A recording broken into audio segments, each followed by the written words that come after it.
حضرت میاں شیر محمد شرقپوری علیہ رحمہ فجر کی نماز کے بعد یہ ٹوٹیاں نہیں جس طرح ہوتی تو وہ چھوٹا سا برآمدہ تھا، تو برآمدے کے اوپر بیٹھ کے وظائف کرتے تھے اور پھر اشراق کی نماز تک وہاں بیٹھتے اور پھر تشریف لے جاتے۔ گرمی کی شدت تھی تو حضرت فرائض کی ادائیگی کے بعد وہاں چلے گئے، تو نمازیوں نے آپس سے مشورہ کیا کہ یار حضرت کو عرض کریں کہ بارش کے لیے دعا کی جائے۔ تو حضرت جا کے وہاں اپنے وظائف میں لگ گئے، تو انہوں نے کہا چلو ہم مسجد کے سین میں کھڑے ہو جاتے، حضرت توجہ کریں گے تو عرض کریں گے۔ تو جتنے نمازی تھے وہ سارے صحن میں کھڑے ہو گئے اور برآمدے کے اوپر میاں صاحب وظائف میں لگے۔ جب آپ کی نظر پڑتی نا لوگوں کی جانب، تو جتنے بھی نمازی تھے سارے ہاتھوں سے اشارے کر کے کہتے یعنی دعا کرو، زبان سے نہ بولتے، ہاتھوں کو ایسے ہلاتے اور یہ کہتے کہ ادھر آسمان کی طرف اشارہ کر کے کہتے دعا کرو۔ میاں صاحب پھر وظائف میں لگ جاتے۔ پھر جب میاں صاحب کی آنکھ اٹھتی نا تو یہ سارے ہاتھ اٹھاتے اور آسمان کی طرف ہاتھ اٹھا کہتے۔ میاں صاحب پھر وظائف میں لگ جاتے۔ جب 2-3 مرتبہ ایسا ہوا نا تو میاں صاحب کی ہنسی نکل گئی اور ایسے آسمان کی طرف دیکھ کے کہا چل ہن پا دے۔ کہتے ہیں بس یہ بات کہنے کی دیر تھی کہ چھم چھم می برسنے لگا۔ تو جب کوئی حضور کا ہو جاتا ہے تو رب اس کو اپنا محبوب بنا لیتا ہے۔ تو حضور کی محبت خدا کی محبوبیت کا ذریعہ ہے، اس لیے ہمیں حضور کا پیار اپنی روحوں میں موجزن کرنا ہے، حضور کی محبت اپنی روحوں میں اتارنی ہے، اور محبت اپنے تمام تر تقاضوں کے ساتھ جب روح پذیر ہوگی تو پھر ہمارا انداز زندگی بھی سنور جائے گا، ہماری آخرت بھی سنور جائے گی۔ محبت کے من جملہ تقاضوں میں سے سب سے بڑا تقاضا محبوب کی اطاعت ہے کہ بندہ جس سے پیار کرتا ہے اس کی بات مانتا ہے۔ یہ ہے دعوی محبت کا ثبوت، اس کی دلیل۔ اور حضور کے صحابہ کی زندگیاں دیکھیے کہ انہوں نے حضور علیہ السلام کے ساتھ کیسے پیار کیا، حضور کی محبت میں اپنی عادتوں کو بدل دیا۔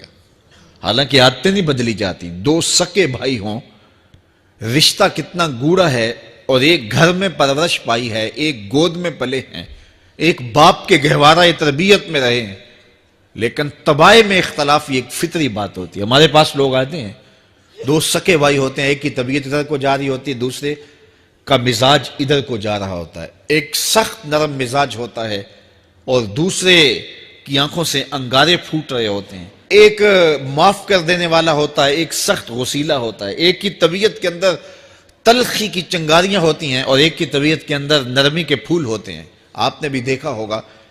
تو یہ ایسا ہوتا ہے۔ اب اسی طرح کھانے پینے کی چیزوں میں طبائع کا اختلاف یہ فطری بات ہے، ایک کو ایک چیز پسند ہوتی ہے، دوسرے کو وہ چیز پسند نہیں ہوتی ہے۔ بعض اوقات ماں کو مسئلہ ہوتا ہے کہ یہ چیز اگر میں تیار کرتی ہوں تو میرا دوسرا بیٹا نہیں کھاتا، تو اس کے لیے بعد سے الگ سے کوئی چیز تیار کرنی پڑتی ہے کہ اس کی ڈیمانڈ یہ ہے اور میرے اس بیٹے کی ڈیمانڈ یہ ہے۔ مائیں مزاج سمجھتی ہیں، ایک آغوش میں پرورش پانے کے باوجود خون ایک ہے، گہوارہ تربیت ایک ہے، دودھ ایک ہے، لیکن طبیعتوں کے اندر اختلاف پایا جا رہا ہے۔ لیکن صحابہ کی زندگیاں دیکھیے، انہوں نے اپنی طبیعتیں بھی حضور کی طبیعت کے سانچے میں ڈھال دی۔ حضرت انس بن مالک کو کسی نے دیکھا کہ وہ شوربے سے کدو کے ٹکڑے نکال کے کھا رہے ہیں، تو کہا یہ کیا کر رہے ہو؟ کہا میں نے ایک دن حضور کو یوں کرتے ہوئے دیکھا تھا۔ تو طبائع کا اختلاف یہ ایک فطری اختلاف ہوتا ہے، لیکن صحابہ نے اس کو بھی چھوڑا اور حضور کی محبت کے سانچے میں ڈال دیا۔ پھر اس چیز کا انتظار نہیں کیا کہ حضور کا فرمان کیا ہے، حضور کی چاہت پہ اپنے مزاج کو بدلا۔ اللہ اکبر۔ حضور علیہ السلام مدینہ المنورہ کی گلی سے گزر رہے تھے، ایک گنبد نما مکان بن رہا تھا، اور ایسے مکان حضور کو پسند نہیں تھے۔ تو آقا کریم علیہ السلام نے پوچھا یہ مکان کس کا ہے؟ کہا فلاں انصاری کا ہے۔ حضور گزر گئے، چہرے پہ تھوڑے سے ناگواری آثار حویدہ ہوئے۔ کسی نے اس صحابی کو بتا دیا کہ حضور گزرے تھے، تیرے مکان کو دیکھا، شاید پسند نہیں آیا۔ 2-4 دن کے بعد حضور دوبارہ گزرے، دیکھا کہ وہاں ملبے کا ڈھیر پڑا ہوا تھا۔ فرمایا اس صحابی کو بلاؤ، بلایا گیا، کہا میں پرسوں ترسوں گزرا تھا، تیرا مکان دیکھا تھا، یہ کیا ہوا؟ عرض کی میں نے گرا دیا ہے۔ فرمایا کیوں؟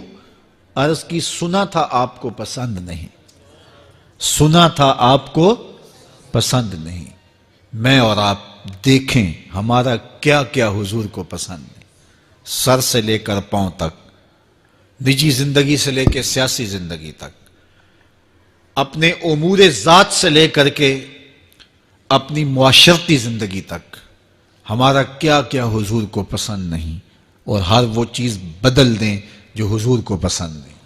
محمد دی زیارت محمد دے رنگ وچ، اے ٹھگ بازیاں جانے پیارا محمد صلی اللہ علیہ وسلم۔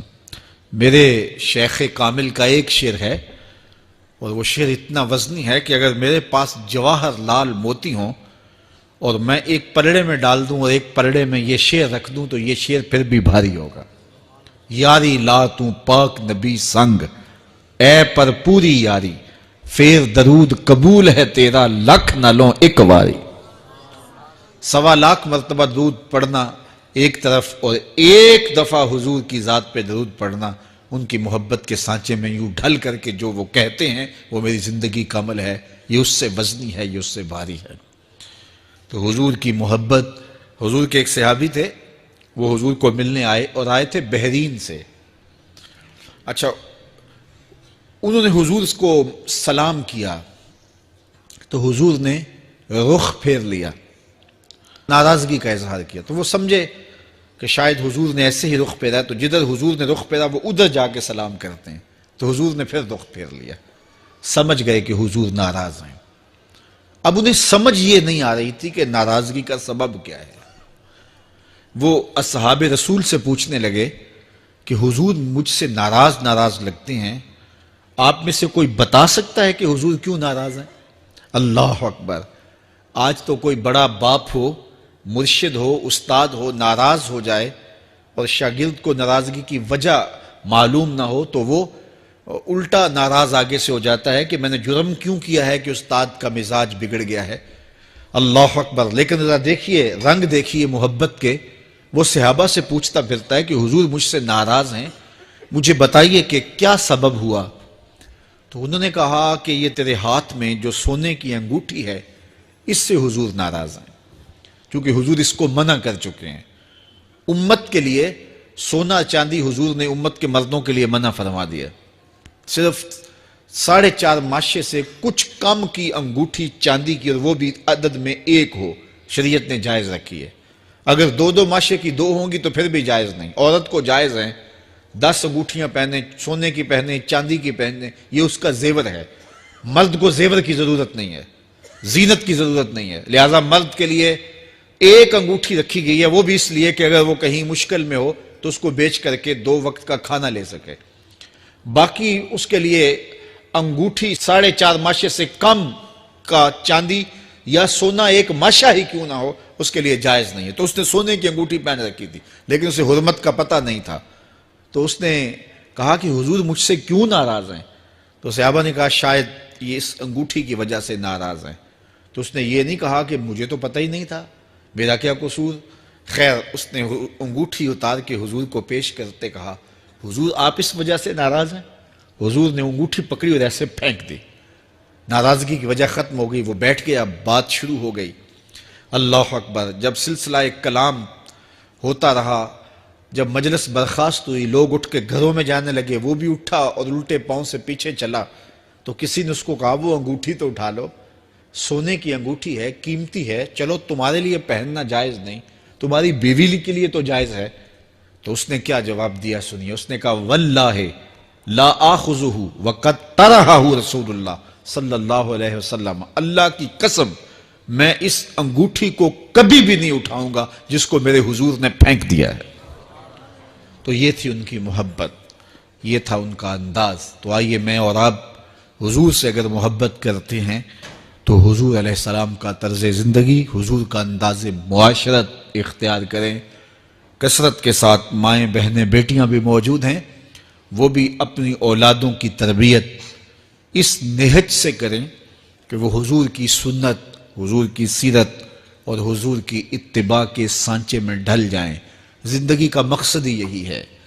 آئے، بڑے ہوئے، جوان ہوئے، بوڑھے ہوئے، چلے گئے، ہم سے پہلے بھی چلے گئے، ہم بھی چلے جائیں گے، بعد میں آنے والے بھی چلے جائیں گے، لیکن حقیقی کامیابی اس کو نصیب ہوئی جس نے اس دنیا پہ آ کے دنیا کی زندگی کے مقصد کو سمجھا۔ ہم آئے کیوں تھے؟ زندگی کس لیے ہمیں دی گئی تھی؟ اکبر الہ آبادی نے کیا ستھری تنقید کی تھی، کیا بتائیں احباب، کیا کارنمایاں کر گئے، بی اے کیا، نوکر ہوئے، پینشن ملی اور مر گئے۔ یہ کوئی کام نہیں ہے، ہماری زندگی کا کوئی مقصد ہے جس لیے ہم انسان ہیں، اشرف المخلوقات ہیں۔